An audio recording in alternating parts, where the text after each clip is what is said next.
అస్మద్గురుభ్యో నమః.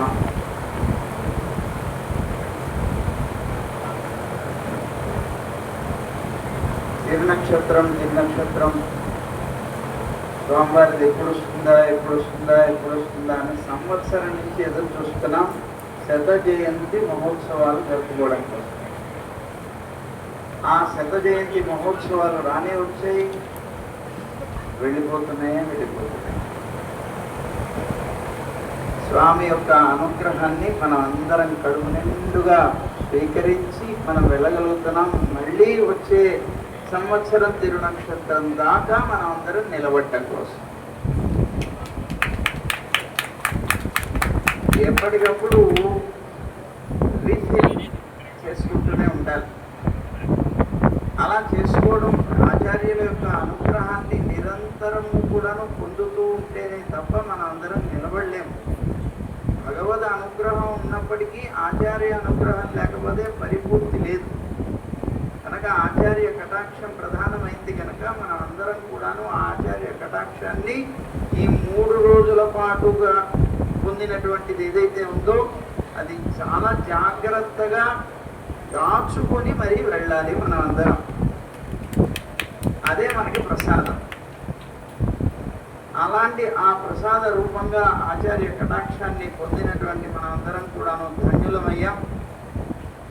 ఈ 3 రోజుల పాటు ఈ కార్యక్రమాన్ని సహజంగా లోకంలో అందరూ కూడా ఏదైనా కార్యక్రమం చేస్తే అందరికీ చెమటలు పట్టిస్తారు. కానీ ఇక్కడ మాత్రం ఆయన ఒక్కరే చెమటలు పడుతున్నారు. ఆయన ఒక్కరికి చెమటలు వస్తున్నాయి, అందరికి మాత్రం హాయిగా కూలర్లు పెట్టారు. అలాగా చెమటలు పట్టేలాగా శ్రమ పడుతూ పాపం సంవత్సరం పాటు చాలా ఇక్కడ ఈ క్షణం ఇక్కడ ఉంటే ఇంకో క్షణం ఇంకో చోట అన్నట్లుగా రకరకాలుగా వారి యొక్క సేవని ఈ కార్యక్రమం కోసంగా అందించారు. చాలా అద్భుతమైనటువంటి సేవ చేస్తున్నారు మన షడగోపాచార్య స్వామి. ఆ షడగోపాచార్య స్వామి వారి యొక్క ఈ సేవని మన ఆచార్యులైనటువంటి రఘునాథాచార్య స్వామి వారు పరమపదం నుంచి చూసి వారికి ఇంకా అద్భుతమైనటువంటి శక్తిని ప్రసాదించాలి అని మేము పెరుమాళ్ళని ఆచార్యుల్ని ప్రార్థిస్తున్నాం. ఇది ఏదో శత జయంతి మహోత్సవాలు జరుపుకున్న అంతముటికే కాదు, సత్సంప్రదాయ సభ ఏదైతే ఉన్నదో దాని పక్షాన జరిగేటువంటి కార్యక్రమాలన్నీ కూడాను వైభవపేతంగా ఇంకా ఇంకా ఇంకా జరగాలి అంటే శతమానం భవతి, వారికి 100 సంవత్సరాలు ఉండాలి. ఇలా ఉండి ఆచార్య కైంకర్యాన్ని నిష్ఠగా నిరంతరం కూడాను జరుపుకునేటువంటి రీతిలో వారు ఉండాలి. వారు ఆ కైంకర్యాన్ని జరుపుతూ ఉంటే వారికి సహకరించేటువంటి రీతిలో మనమందరం కూడా ఉండాలి. ఎందుకని అంటే అందరూ ఇప్పుడు ఇంతమంది వచ్చి కూర్చున్నారంటే మీరు కూడా చేస్తున్న సహకారమేది ఆర్థికంగా ధనం ఇవ్వడమే కాదు, మనుషులుగా మనం అందరం కూడా ఉండాలి ఇక్కడ. అందుకే మన్ ధన్ అని 3 రకాలుగా చెప్తారు. శరీరంతోనూ మనస్సుతోనూ అలాగే ధనంతోనూ 3 రకాలైనటువంటి సేవలు మనం చేయాలి. అలాంటి చక్కనైనటువంటి సేవ చేయడానికి మీరు ఉన్నారు. అలాగే అనేక రకాలుగా మీ అందరి యొక్క సేవలు ఆ స్వామికి అందించడానికి ప్రధానంగా వారు ఉండి చేస్తూ వెళుతున్నారు. అలాంటి షడగోపాచార్య స్వామికి ప్రధానంగా ప్రత్యేకంగా స్వామివారి యొక్క శత జయంతి మహోత్సవాల సందర్భంగా అనేక మంగళాశాసనాలు చేస్తున్నాం. మాకు ప్రారంభం దగ్గర నుంచి అదే ఉన్నది. ఇక్కడ నిలబడిన దగ్గర నుంచి ఒకటే చెమటలు కారుస్తున్నారు. వారిని చూసినప్పుడల్లా మాకు అనిపిస్తున్నారు, పాపం ఎంత శ్రమ పడుతున్నారు వీరు. శ్రమ పడుతున్నారు అని మనం అనుకుంటున్నాం కానీ వారు శ్రమ పడుతున్నారని అనుకోవడం లేదు. ఎందుకు అనుకోవడం లేదు అంటే ఆచార్య సేవ ఎప్పుడు శ్రమ కాదు. ఆచార్యుల యొక్క సేవ ఎప్పుడూ శ్రమ కాదు. అది ఇష్టపూర్వకంగా చేసేది ఎప్పుడైనా శ్రమ అవుతుందా? కాదు. ప్రీతిపూర్వకంగా చేసేటువంటిది ఎప్పుడు ఆనందాన్ని ఇస్తుంది. ఆ ఆనందాన్ని ఆయన ముఖంలో చూస్తున్నాం, ఆ చెమటను ఆయన శరీరం మీద చూస్తున్నాం. రెండు కూడా మేము గమనిస్తూనే వస్తున్నాం. ఆచార్య కైంకర్యంలో అలా ఉండాలి. చక్కగా మనం పరిపూర్ణమైనటువంటి శక్తిని మనకున్నటువంటి సకల విధాలుగా కూడాను ఉపయోగించినా కూడా మనకి ఆనందం కలగాలి తప్ప అది శ్రమ అనేటువంటిది ఎప్పుడు కాకూడదు. అలా కాకుండా చక్కగా చేసినటువంటి వారికి ప్రత్యేకంగా మంగళాశాసనాలు చేస్తున్నాం. అలాగే ఇక్కడ జరుగుతున్నటువంటి ఈ కార్యక్రమాల్లో ప్రత్యేకంగా ఇందాక స్వామివారు కూడా చెప్పినట్టుగా యువత ప్రధానంగా వచ్చారు. మేము వారందరినీ కూడా చూసి చాలా సంతోషిస్తున్నాం. రామాయణాన్ని అలాగే దీనికి సంబంధించిన సేవ చేయడం కోసం వారికి ఉండేటువంటి విజ్ఞానాన్ని ఉపయోగించేటువంటి వారిని ఇలాగా అందరూ కూడా వారి యొక్క సేవని ప్రత్యక్షంగా కానీ పరోక్షంగా కానీ అనేక రకాలుగా అందిస్తూ వస్తున్నారు. ఏదో వృద్ధులైనటువంటి వారే ఇలాంటి సభలకు వస్తారు అనుకునేటువంటిది కాదు. బహుశా వచ్చేటువంటి సభలన్నింటిలోనూ వృద్ధులు ఎంతమంది ఉన్నారో అంతమంది యువకులు కూడా ఉంటారు అని మేము భావిస్తున్నాం. ఆ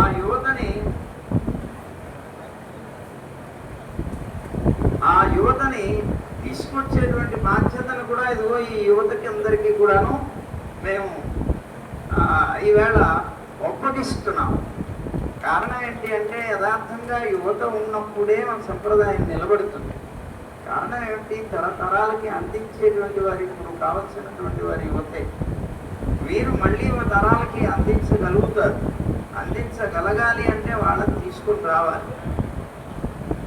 అనేక చోట్ల ఇప్పుడు చెప్పుకోవాల్సిన అవసరం కాదు, కానీ అనేక చోట్ల అనేక సంప్రదాయాల్లో ప్రధానంగా యువత ముందుకు వెళ్ళిపోతుంది. ఇదిగో ఇప్పుడు వీరిని చూసుకున్నప్పుడు వారికి ఉద్యోగాలు కూడా వదిలేసేసి సంప్రదాయం కోసంగా వారి జీవితాన్ని వెచ్చిస్తున్నారు అంటే యథార్థంగా వాళ్ళకి మనం గట్టిగా చప్పట్లు కొట్టాలి. ఎవరంటే అలా చేస్తారు? సహజంగా స్వార్థం ప్రధానంగా ఉంటుంది లోకాల్లో. వారికి సుఖం కావాలి అని ఉంటుంది, వారు ధనాన్ని ఆర్జించుకోవాలి అని ఉంటుంది. ఎవరు స్వయంగా వారికి ఉన్నటువంటి సంపదనంతటినీ కూడా పక్కన పడేసి సంప్రదాయం కోసం మన జీవితాన్ని వెచ్చిద్దాం అనుకునేటువంటి వారు ఎవరుంటారు చెప్పండి?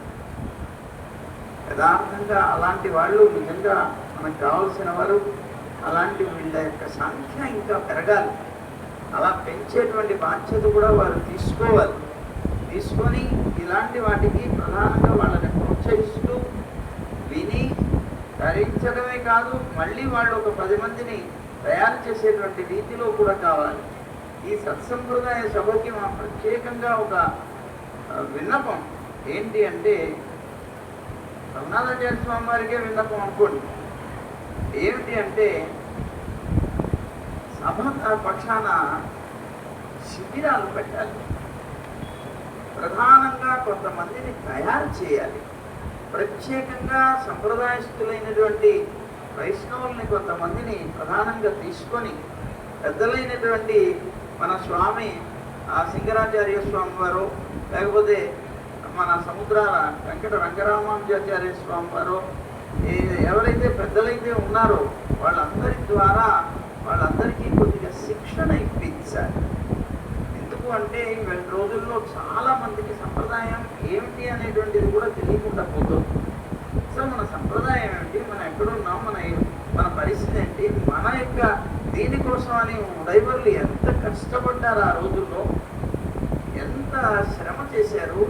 ఇవి ఉన్నటువంటి ఈ ధనాన్ని అంతటి మనకు అందించడానికి, ఈ ధనాన్ని మనం తీసుకొని జాగ్రత్తగా దాన్ని మళ్ళీ తరాలకి అందించేటువంటి రీతిలో మనం ఎలా ఉన్నాం, ఎక్కడున్నాం అనేటువంటిది ఆలోచించుకునేటువంటి ఒక రీతిని కల్పించాలి. దానికోసం శిబిరాలు పెట్టాలి. శిబిరాలు పెట్టి శిబిరాల్లో ఇలాంటి పెద్దల ద్వారా వారికి కావలసినటువంటి శిక్షణ ఇప్పించి వాళ్ళని కూడా కొంతమందిని పండితుల్ని తయారు చేయాలి. అలా పండితులైనటువంటి వారు తర్వాత తరాలకి వారే మార్గదర్శకులు అవుతారు. కనుక ఈవేళ రోజులు ప్రధానంగా చెప్పుకుంటే పెద్దలైనటువంటి మహానుభావులు ఎంతమందినో మేము పూర్వాశ్రమం నుంచి కూడా చూసాం, ఆ సభల్లో కూడా పాల్గొని ఉన్నాం. కానీ ఆ పెద్దలు ఎవరూ లేరు, మృత్యమైపోయారు. అలాంటి ఆ పెద్దలైనటువంటి మహానుభావులు వారు లేరు అంటే ఇచ్చేవారు ఎవరు లేరు, తర్వాత తరాలకి అందించేవారు లేరు. ఈవేళ అందించగలిగేటువంటి కొద్ది మందినైనా సరే మనం వినియోగించుకొని అలాంటి వాళ్ళని తయారు చేస్తే రాబోయేటువంటి తరాలకి కొంతమందిని మనం మిగుల్చుకోగలిగినటువంటి వాళ్ళం అవుతాం. కనుక ఆ కృషి తప్పనిసరిగా జరగాలి. అది దాని మీద దృష్టి పెట్టి మన సర్వపాచార్య స్వామి ఈ సత్సంగ ఏదైతే సత్సంప్రదాయ సభ ఉన్నదో దాని పక్షాన ఇది రఘునాథాచార్య స్వామి వారి యొక్క కోరిక. ఎందుకు కోరిక అంటున్నామంటే వారు ఏం చేసి ఉన్నప్పుడు వీళ్ళందరినీ తయారు చేశారు స్వయంగా. మేమంతా కూడాను వారి దగ్గర శ్రీభాష్యాన్ని సేవించి వారి దగ్గర ఏదో తయారైనటువంటి వ్యక్తులమే. అంటే వారికి ఉన్నది మనస్సులో ఇలాంటి వారిని తయారు చేయాలి, లోకానికి అందించాలి అని. కనుక వారి యొక్క సంకల్పం కూడా నెరవేరుతుంది. అందుకనే వారికి విన్నపం అనుకుంటున్నాం. అందువల్ల వారి యొక్క అనుగ్రహంతో ఇది తప్పనిసరిగా జరగాలి, దీని గురించి ఒక ఆలోచన చేయాలి అని కూడా మేము ఈ సభలో తెలియజేస్తున్నాం. ఆ విధంగా కొంత సంప్రదాయాన్ని ఇంకా ముందుకు తీసుకుని వెళ్ళేటువంటి రీతి కావాలి. ఇంకొకటి, మనం ఈ సభల్లో వింటున్నాం కానీ ఆచరించడంలో కొద్దిగా లోపం ఉన్నది. మనకి వినేది ఊరికే వింటాం, మనకి భగవంతుడు ఏదో ఈ చెవు నుంచి ఈ చెవులోకి ఏదో ఇది విన్నది ఇటు నుంచి ఇటు వెళ్ళిపోయేలాగా ఏదో మార్గం పెట్టారు కదా అనుకుంటే ఉపయోగం లేదు. అది మన మనస్సులోకి వెళ్ళాలి, అది స్థిరంగా నిలబడాలి. నిలబడినటువంటి దాన్ని మనం ఆచరించాలి. ఎప్పుడైతే మన ఆచరణలోకి తీసుకుని వెళ్ళగలుగుతామో అప్పుడే యథార్థంగా పెద్దల యొక్క సంకల్పం నెరవేరినట్లు. లేకపోతే ప్రయోజనం లేదు. మా స్వామివారు అనేవారు గోపాలాచార్య స్వామివారు, వారి దగ్గర చదువుకోవడానికి కూర్చుంటే వారు మా చదువు ఫస్ట్ ఏదో ఒక వాక్యం చెప్పారు. నాయన అల్పారంభోక్షేమకర అన్నారు. సరే అండి అలాగే అన్నాం, వెళ్ళిపోయాం. వెళ్ళిపోయి పుస్తకాలు అక్కడ పడేసి మర్నాడు వచ్చి కూర్చున్నాం. వారు అనుగ్రహించినటువంటి ఒక్క వాక్యంలో 6 ప్రశ్నలు వేశారు. కానీ సమాధానం చూస్తే కదా తెలియాలి, మేము చూడలేదు. వారు వెంటనే అన్నారు, ఏనన్నా నువ్వు పాఠం చదవలేదా? చదవలేదండి, చూడలేదండి. ఒకటే లైన్ కదా, దీంట్లో ఏముంటుంది అనుకున్నాం మేము. 6 ప్రశ్నలు వేసి ఈ మాట అన్నారు. అప్పుడు స్వామి అన్నారు, అయితే ఒక పని చేయ అన్నారు. ఏమిటండి? 3 చదువు ఇంటికి వెళ్ళిపోతున్నారు. అయ్యో అదేమిటండి అడిగినట్ట అంటున్నారు. లేదు నాయన, నేను ఊరికేనే వచ్చి కూర్చొని వినిపోయేటువంటి వారికి చెప్పేవాడను కాను. స్పష్టంగా చెప్పారు. ఎవరైతే విని తమని తాము ఉజ్జీవింప చేసుకుంటూ 10 మందిని ఉజ్జీవింప చేయడానికి దీన్ని ఉపయోగిస్తారో అలాంటి వారికి మాత్రమే నేను చెప్తాను. నాకు ఇంత వయస్సు వచ్చింది, ఇలా కూర్చొని పోయే వాళ్ళకి చెప్తే ప్రయోజనం ఏంటి? కనుక దీన్ని ఆచరించాలి, నువ్వు జీవించాలి, నీ ద్వారా 10 మందికి ఉజ్జీవన కలిగించాలి. అప్పుడు మాత్రమే నేను చెప్తానన్నారు. అయ్యో అలాగేనండి తప్పనిసరిగా చెప్తామంటే వారు ఒప్పుకోలేదు. చెయ్యి ఇలా పెట్టారు, ప్రమాణం చేయాలి. అప్పుడు వారి చేతిలో చెయ్యి వేశాం. ఆ వేసినటువంటి ఎప్పుడైతే వారి యొక్క వేసి చదువుకోవడం వల్ల మాకేదో వచ్చిందని కాదు, వారి చేతి స్పర్శ వల్ల మాకేదో కొద్దిగా అంటింది అని అనుకుంటున్నాం. ఆనాడు అలా చెయ్యి వేయించుకొని మాకు పాఠం ప్రారంభం చేశారు. అంటే మేమేం చెప్తున్నాం, మనం వినిపోవడానికి మాత్రమే కాకూడదు, అది వృధా. విన్నటువంటి దాన్ని అనుష్ఠాన పర్యంతము మనం తీసుకొని వెళ్ళగలిగినప్పుడు మాత్రమే అది మనకు ఉపయోగపడుతుంది, లేకపోతే ప్రయోజనం లేదు.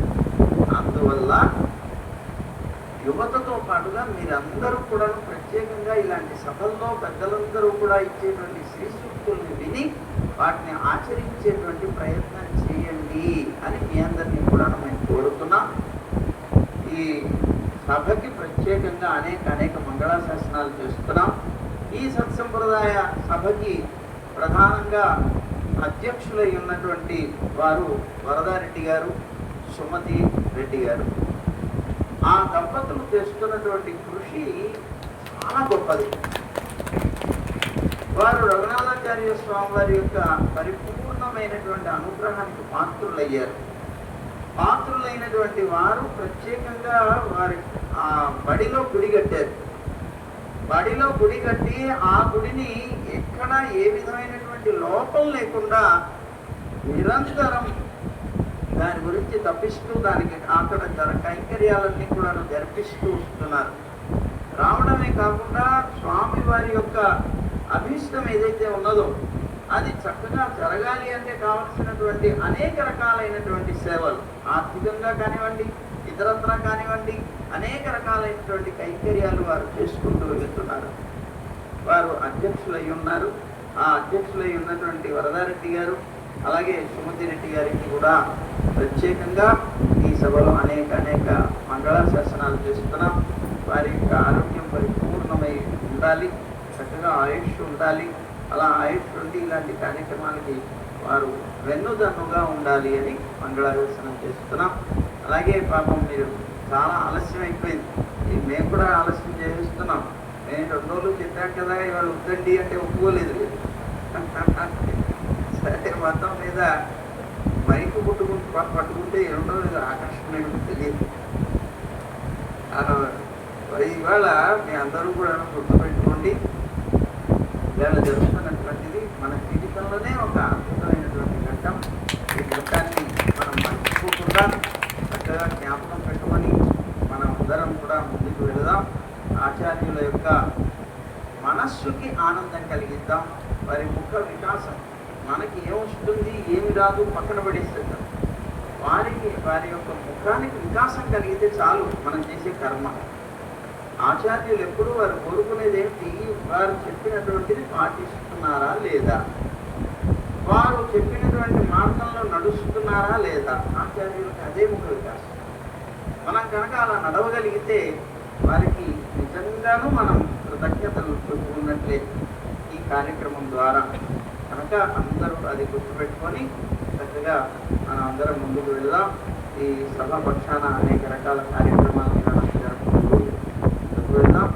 ఈ రాబోయేటువంటి రోజుల్లో మరి శిబిరాలు పెట్టి, శిబిరాల ద్వారా వచ్చినటువంటి స్వాములు ఎవరైతే ఉంటారో, పండితులు ఎవరైతే ఉంటారో వారి ద్వారా సభ కూడా ఏర్పాటు చేసేటువంటి రీతి కావాలి.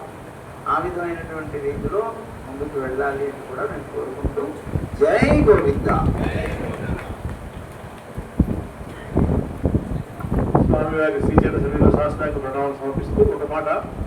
ఈ నెల 18వ తేదీ హైదరాబాద్లో రవీంద్ర భారతిలో ఒక సమావేశం. ఏంటి అంటే మన తెలుగు విశ్వవిద్యాలయం ఉంది, సోనవరం ప్రతాప్ రెడ్డి తెలుగు విశ్వవిద్యాలయం దాని పేరు వచ్చింది. ఆ విశ్వవిద్యాలయం పక్షాన శ్రీవైష్ణవ సంప్రదాయంలో విశిష్టాద్వైత సిద్ధాంత సంబంధంగా ఒక సర్టిఫికెట్ కోర్సు, ఒక డిప్లొమా కోర్సు లాంటివి ప్రారంభం చేస్తున్నారు. అందరూ అభ్యసించడానికి వీలుగా ఆ సభా కార్యక్రమం 18వ తేదీ హైదరాబాద్లో ఉంటుంది. మన అందరం కూడా అమ్మని ఆహ్వానం పలికారు. సాధుడు స్వామి గారు, కలపట వెంకటేశ్వర గారు ప్రధానంగా దాంట్లో ఇన్ఛార్జిగా ఉన్నారు. రమణాచారి గారి కృషి వల్ల జరిగింది. డాక్టర్ చెన్నమనేని హనుమంతరావు గారని వారు మన హైదరాబాద్ భాగ్యనగర్ తృప్రాయ పరిరక్షణ సభకు అధ్యక్షులుగా ఉన్నారు. మన పరకాల స్వామి వారి గౌరవాధ్యక్షులు ఉన్నారు. వారు చేసిన కృషి, వారు చాలా డబ్బులు సమర్పించి చాలా తిరిగి వారు అనారోగ్యం తెచ్చుకున్నాక అప్పుడు శాంక్షన్ అయింది. మొత్తానికి ఆ కార్యక్రమం ఉంది. స్వామి గారు చెప్పిన మాటకు దానికి అనుబంధంగా ఉంది. ఇది ఎక్కువ మందికి అన్ని ప్రాంతాల్లో కూడా దాని సంబంధంగా కార్యక్రమాలు పెట్టుకునేట్టుగా రూపకల్పన చేశారు. స్వామి గారి ఆదేశం ఇది. వారు ఈ సత్సంప్రదాయ పరీక్ష సంబంధించి పెద్ద బాధ్యత కలిగి ఉన్నారు కాబట్టి వారి ఆదేశం త్వరలోనే వారి శ్రీహస్తాల ద్వారానే ప్రారంభం చేసుకుంటాం. అది కొంచెం మంచి రూపకల్పన చేసుకుందాం. సింగరాజేశ్వర స్వామి వారు, సాధుల స్వామి వారు లాంటి పెద్దల ద్వారా నిన్న మనం మాట అనుకున్నాం. మధ్యాహ్నం పూట చాలా మందికి ఆన్లైన్ లో చెప్పేటట్టుగా కూడా అనుకున్నాం. అది కాక ఇలా కూడా ఏర్పాటు చేసుకుందాం. ఇప్పుడు మీరందరికీ ఇంకొక శుభవార్త. మనకు గోష్ఠి ఉంటుంది. పెరుమాళ ఆరగించినటువంటి ప్రసాదాలు ఉన్నాయి. లడ్డూ ప్రసాదం, స్వామి వారికి లడ్డు ఇష్టం. వారు స్వయంగా లడ్డు అందరికీ వడ్డించేవారు. ఆ లడ్డు ప్రసాదం ఉంది. ఇంకో హాట్ బజ్జీ ప్రసాదం ఉంది. అలాగే ఓంగీబాద్ ప్రసాదం ఉంది. దగ్గర ప్రసాదం ఉంది. 4 ప్రసాదాలు మనం మొదలు పెడితే బాగుంటాయి కదా. ఇంత ఆలస్యం అయిపోయింది అనుకుంటే ఈ 4 కాక షటగోపము రామాంజనేయ వారు ఇక్కడ ఉన్న అందరికీ మామిడి పండు ఇవ్వడానికి వారు సిద్ధపడ్డారు. మనం వెళ్ళిపోతే ఫలం రాదు, ఉంటే ఫలం వస్తుంది. ఇంతవరకు నాకు టెన్షన్ ఉండే ప్రసాదాలు మిగిలిపోతాయేమో, అందరు వెళ్ళిపోతారేమో అని. ప్రసాదం తక్కువ పడుతుంది కానీ మిగలదు అని ధైర్యం ఎందుకు వారు మామిడి పడుతూ వచ్చింది. కాబట్టి మనందరం గోష్ఠిలో పాల్గొందాం. గోష్ఠిలో అందరికీ స్వామివారు అందించేలాగా మేము పట్టుకుంటాం. కాబట్టి మీరందరూ సహకరించవలసిందిగా కోరుతున్నాం. ఇలాంటిది ముక్కోటి ఏకాదశి రోజు ఎట్లా తెల్లవారుజామున లేస్తామో ఇవాళ ఒక్కరోజు కొంచెం ఆలస్యం అయింది అనుకుందాం, మన్నించండి. శ్రీమన్ మహాభూత పురే శ్రీమత్ కేశవరేజ్వర కాంతిమత్యాం ప్రసూతాయేతి రాజాయ మంగళం. శ్రీమతే మాతృమునీంద్రాయ మహాత్మనే శ్రీరంగ వాసినే భూయా నిత్యశ్రీ నిత్యమంగళం. మంగళాశాసన పరేపరాచార్య పురోగమై సర్వైశ్చ పురోగమాచార్య సత్కృతాయాస్తు మంగళం. జై శ్రీమన్నారాయణ. మనం ఒక